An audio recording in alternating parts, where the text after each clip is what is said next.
Para a realização desse experimento foi necessário uma capa de caderno dura, 4 réguas, uma fita adesiva, 2 carrinhos Hot Wheels e uma pilha de livros. Vamos para o experimento.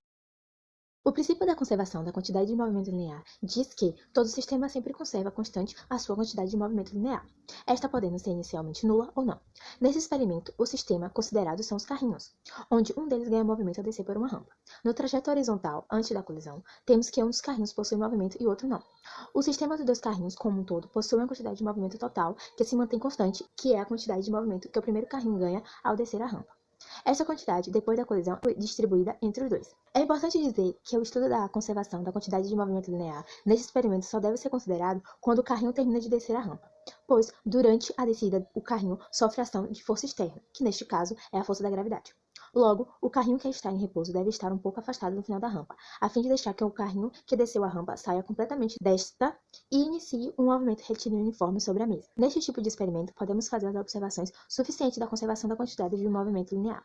A QML é expressa matematicamente como produto da massa pela velocidade.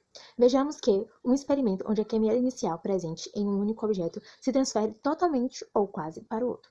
Se temos o objeto 1 em movimento, temos que a QML é igual ao movimento e a velocidade do primeiro objeto. Se ele se choca com um outro objeto idêntico, o movimento do segundo objeto é igual ao movimento do primeiro. Em repouso, a quantidade de movimento linear será igual a zero. O primeiro transfere totalmente seu movimento para o segundo. Temos que o movimento e a velocidade do primeiro antes vai ser igual ao movimento e a velocidade do primeiro depois, mais o movimento e a velocidade do segundo depois.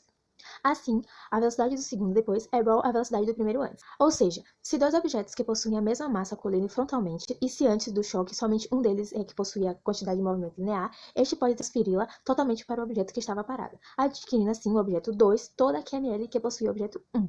Neste caso, como os objetos são iguais, temos que a velocidade do objeto 1 se transfere para o objeto 2.